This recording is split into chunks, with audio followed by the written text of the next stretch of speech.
My mother-in-law poured something strange into my drink when she thought I wasn't looking. "Special cocktail for my favorite son-in-law," she said with a smile.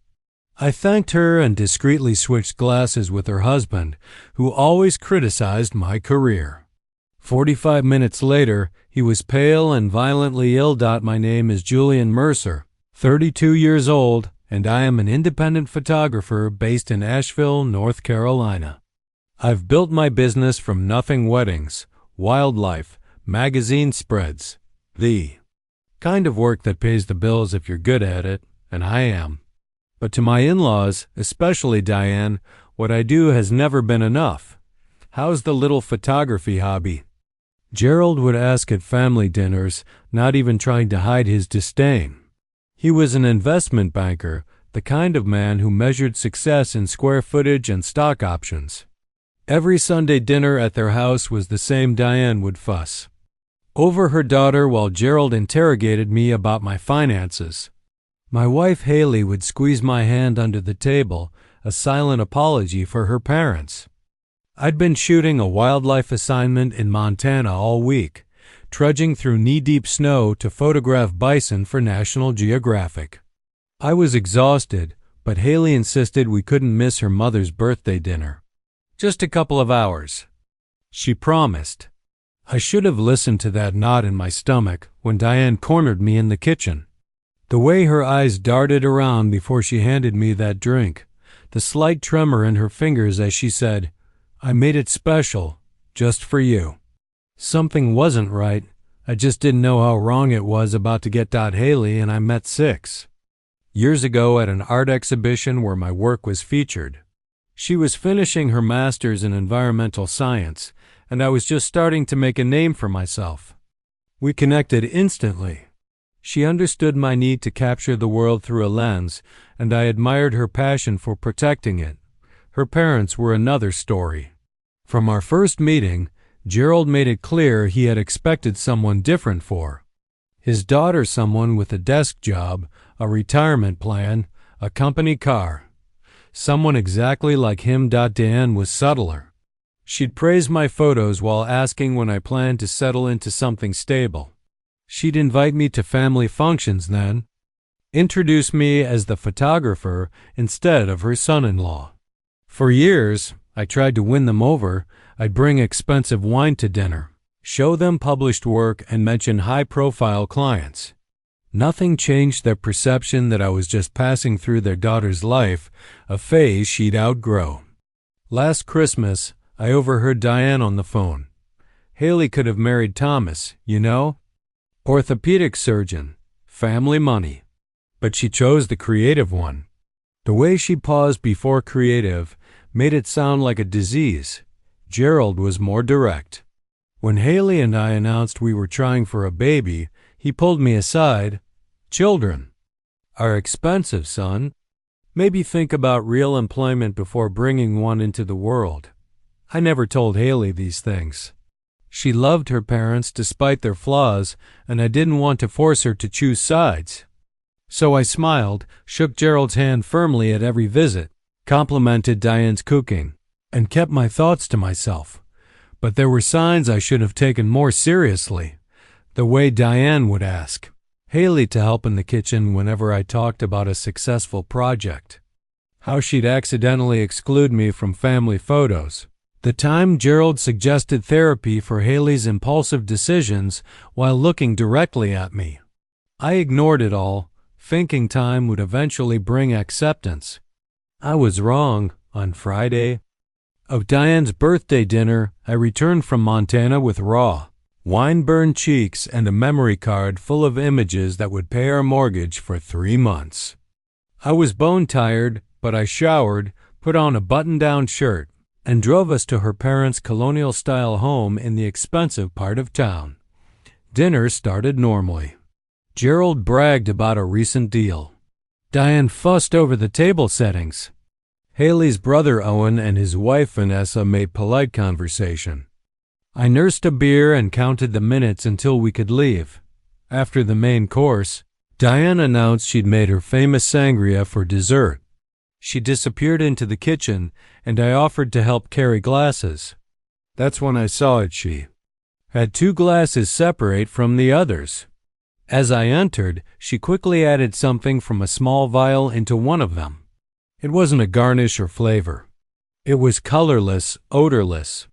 She tucked the vial away the moment she heard my footsteps. "Oh, Julian, I've got this," she said too brightly. "This one's for you, special recipe for my favorite son-in-law." My throat tightened. The glass had a barely perceptible film floating on top, catching the light. "Let me help you carry these," I said, taking both glasses she'd prepared. In the dining room, Gerald was checking his phone, barely looking up when I approached. "Sangria, sir?" I placed the tampered glass in front of him instead of taking it myself. I watched him drink, making an excuse about preferring water with my dessert.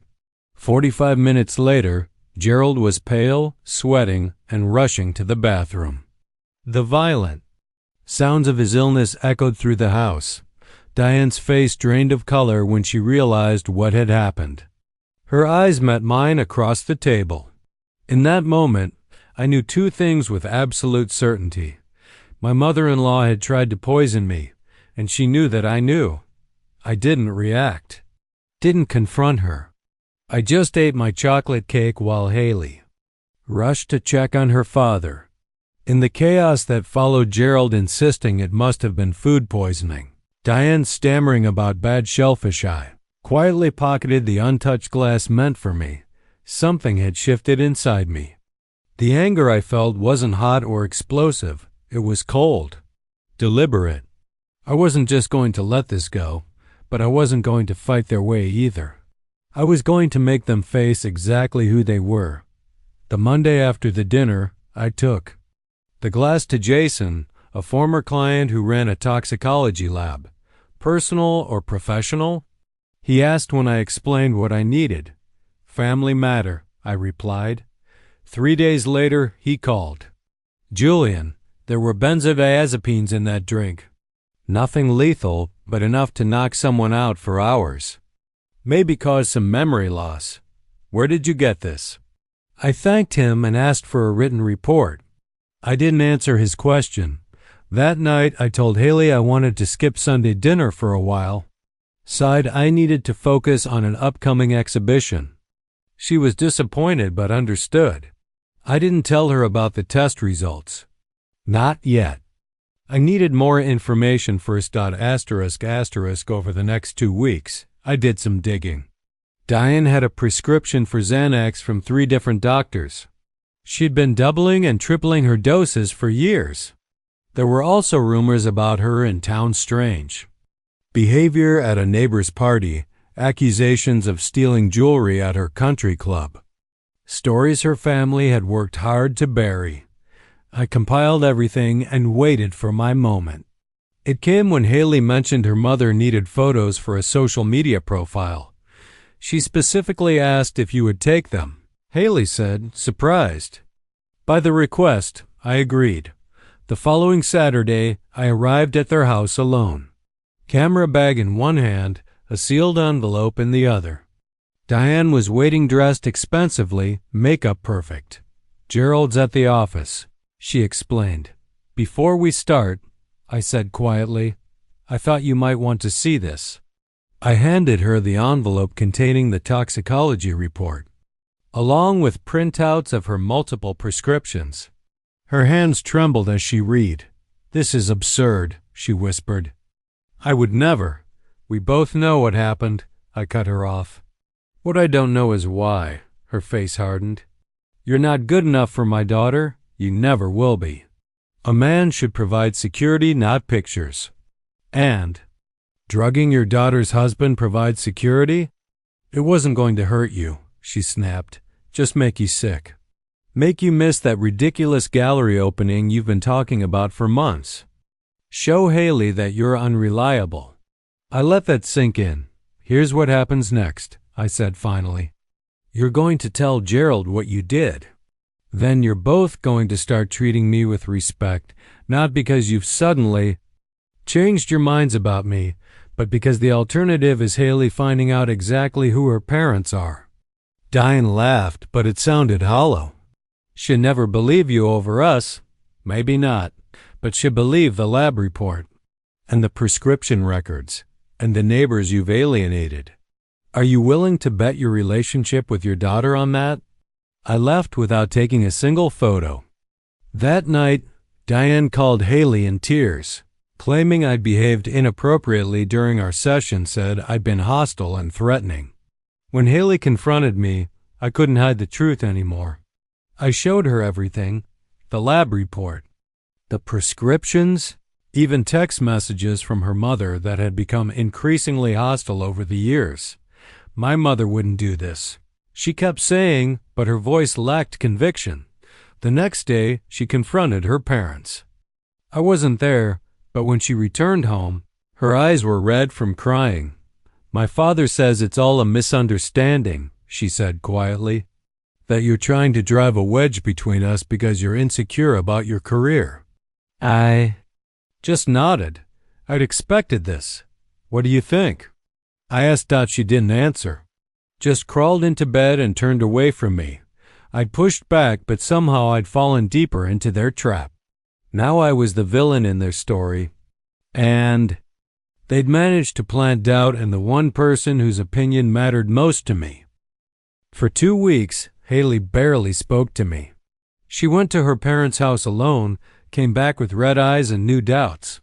I threw myself into work, spending long hours in my studio, waiting for the storm to pass. Then a package arrived for me. No return address. Just my name scrawled across the top in unfamiliar handwriting. Inside was a USB drive and a note. You should see this. Finesse of the drive contained video files. Home security footage from Gerald and Diane's house. The timestamps showed the night of the dinner. There was Diane in the kitchen, clearly adding something to a drink. There was me entering, taking the glasses. There was Gerald drinking from the tampered glass, but there was more footage from after we'd left. Diane screaming at Gerald, blaming him for drinking from the wrong glass. Gerald yelling back, "This isn't the first time you've done something like this." I watched the footage 3 times, trying to process what I was seeing, not just confirmation of Diane's actions, but evidence of a pattern. Evidence that Gerald knew. The next file was from 2 days after the dinner. Diane and Gerald argued in their living room about me. "He knows what you did," Gerald said. "So what?" Diane replied, "It's his word against mine. Haley will never choose him over family. And if she does, then she's not the daughter I raised." Then came the most chilling part. "Don't worry," Diane said coldly. "I've already started talking to her about their marriage problems. Planting seeds. By the time I'm done, she'd be filing for divorce and thinking it was her idea." I shut my laptop, hands shaking. This wasn't just about me. This was a systematic effort to control Haley's life, to isolate her from anyone who didn't fit their vision. And they'd been doing it for years. I called Vanessa immediately. "Why did you send this to me?" "Because they did the same thing to me when I married Owen," she said quietly. "They tried to break us up for 2 years. Said I wasn't good enough. It almost worked. Why didn't you tell us?" "Owen doesn't know," she admitted. "He worships his father, believes everything he says. I've tried to tell him, but he thinks I'm paranoid. I just couldn't watch them do it to someone else." The next day, I received a text from Gerald. "We should talk, man to man." Number. Wives. I met him at his country club. He was waiting in a private room, drinking bourbon. "Julian," he began, "families are complicated. My wife. She can be difficult, protective, but she means well." "Drugging someone means well?" I asked. He waved his hand dismissively. "A misunderstanding. Diane takes medication for anxiety. She probably mixed up the glasses. I have the security footage, Gerald." His face changed, instantly hardening into something cold and calculating. "What do you want? Money? Is that what this is about? I always knew you married Haley." For financial reasons. I want you both to leave us alone, I said simply. Stop trying to convince Haley I'm not good enough. Stop interfering in our marriage. Gerald leaned forward. You think this is the first time we've dealt with someone like you? People who want to take advantage of our family, he laughed. Haley will come home where she belongs. She always does. Ask her about Thomas. Ask her about the fiancé before you. I felt cold. What are you talking about? Haley was engaged before she met you. Nice guy. Doctor. We didn't like his background. Took us 6 months to convince her he was wrong for her. She broke it off. Came home crying to Daddy. He smiled. History repeats, son. On the drive home, I called Haley's college roommate. Bethany? Thomas? She said. Oh God, that was awful. He was perfect for her. But her parents, they convinced her he was cheating. Planted evidence. He tried to tell her the truth, but by then she didn't trust him anymore. The pattern was clear now. This wasn't just about me. It was about control, complete control over their daughter's life. And they'd done it before. I didn't confront Haley immediately. Instead, I started gathering every piece of evidence I could find. I reached out to Thomas, who was initially reluctant to speak with me. But when I explained the situation, he sent me old emails between him and Haley showing how her parents had systematically undermined their relationship, contacted other ex-boyfriends, old friends of Haley's who'd mysteriously drifted away. A pattern emerged. Anyone who encouraged Haley's independence was gradually pushed out of her life. Vanessa provided more security footage. Diane and Gerald discussing their plans for us. Once they divorce, Gerald said in one clip, we'll convince her to move back home. She can run the foundation, meet suitable men. I compiled everything onto a single drive. Then I invited Owen and Vanessa over for dinner without telling Haley. After dessert, I connected my laptop to the TV. There's something you both need to see, I said. For the next hour, we watched the footage together. Haley sat motionless, her face pale. Owen kept shaking his head, muttering, "That's not my parents," under his breath. When it was over, Haley turned to me with tears streaming down her face. "Why didn't you tell me sooner?" "Because I needed you to see for yourself," I said. "All of it. Not just what they did to me, but what they've been doing to you. Your entire life." Owen stood up, furious. You've edited these videos. My parents wouldn't do this." Vanessa touched his arm. "They did it to us too, Owen. Why do you think they suddenly started liking me after we had James? Because a grandchild meant they had leverage." The color drained from Owen's face. "You never told me." "I tried," she whispered. "You wouldn't listen." Later that night, Haley crawled into bed beside me. "I need time to process this," she said softly, "but I believe you. And I'm sorry I doubted you." The next morning, Diane called Haley. "Put her on speaker," I said. "Darling," Diane chirped. "I was thinking you should come stay with us for a while. Your father and I are worried about you. Marriage is hard, and sometimes separation can give clarity." "Mom," Haley interrupted, her voice steady, "I've seen the videos." Silence. Then, "What videos?" Diane asked, suddenly cautious. "The security footage of you drugging Julian's drink. Of you and Dad plotting to break up my marriage." Another pause. "Haley, whatever he's shown you has been manipulated. You know Julian has always been jealous of our family." "Stop," Haley said firmly. "We're coming over tonight. All of us. Owen, Vanessa, Julian, and me. We're going to talk about this. As a family. No more lies." After she hung up, Haley turned to me. "They'll deny everything. They'll try to turn this around on you." I nodded. "I know." "So what's our plan?" "For the first time in weeks," I said, smiling, "I think it's time your parents met the real me. The one who doesn't just take photos but knows how to tell a story." That night, we arrived at Gerald and Diane's house with my camera equipment. Owen and Vanessa were already there, sitting stiffly in the living room. Gerald seemed confident. I understand there's been a misunderstanding. No misunderstanding, I interrupted, setting up my tripod. I'm documenting this conversation for the family archives. Diane objected immediately. This is private family business. Exactly. I agreed. Family business. And I'm family, even though you've tried very hard to change that. For the next 2 hours, we laid it all out. The drink, the manipulation, Thomas, the other ex-boyfriends, the pattern that had shaped Haley and Owen's entire lives. Gerald and Diane denied everything, of course. Called me unstable, manipulative, but with each denial I played another clip, showed another email. Their faces grew paler. Their denials weaker. Finally, Haley stood up. I love you both. You're my parents. But what you've done is unforgivable.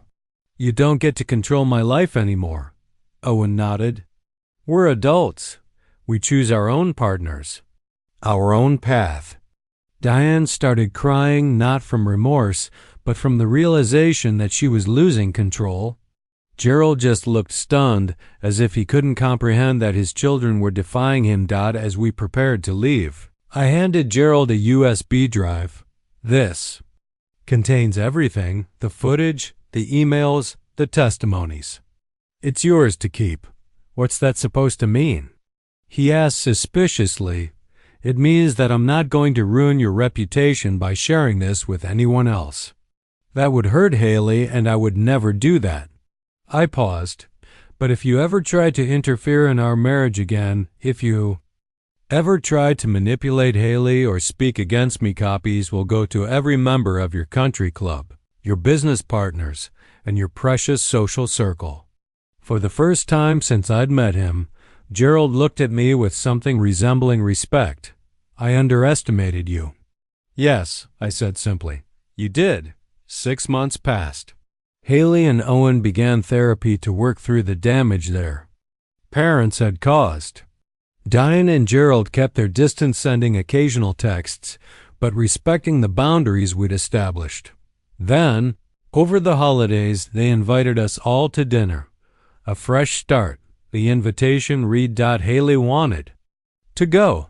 They're still my parents, she said, and they're trying. I agreed, but I wasn't naive enough to believe they'd changed.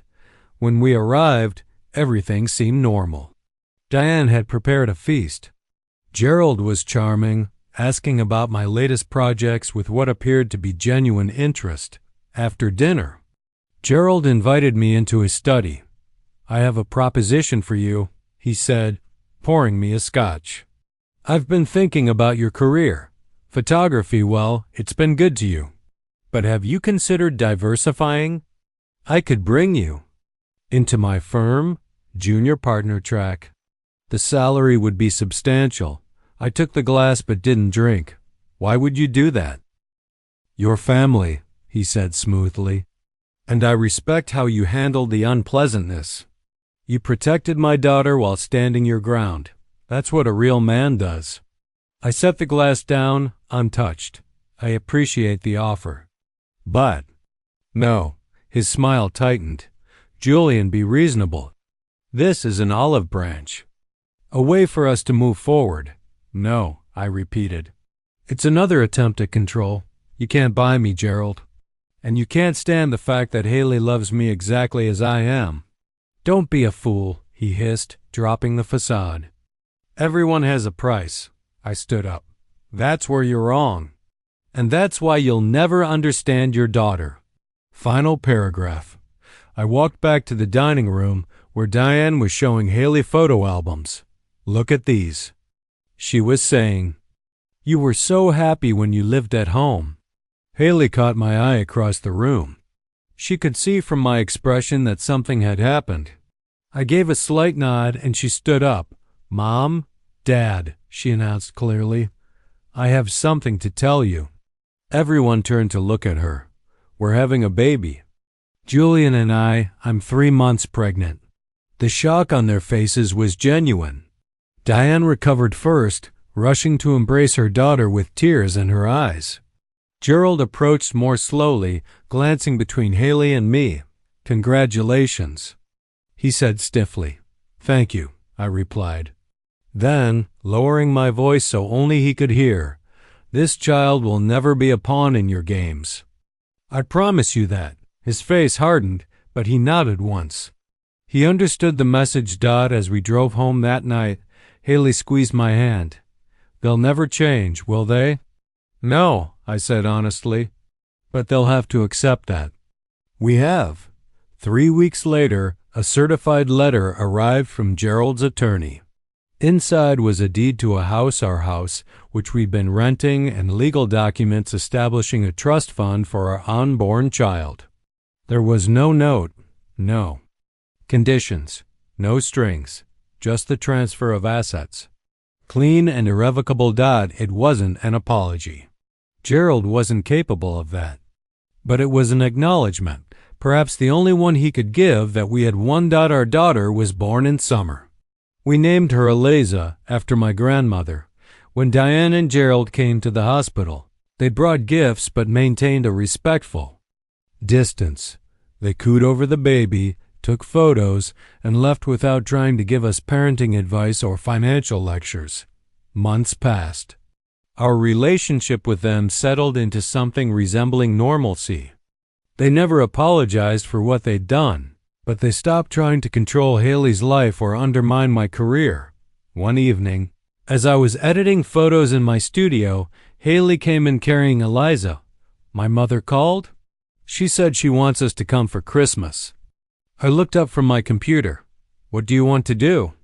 "I think we should go," she replied, "but with conditions. We stay at a hotel, not their house. We leave when we want to leave. No unsupervised time with Eliza." I nodded.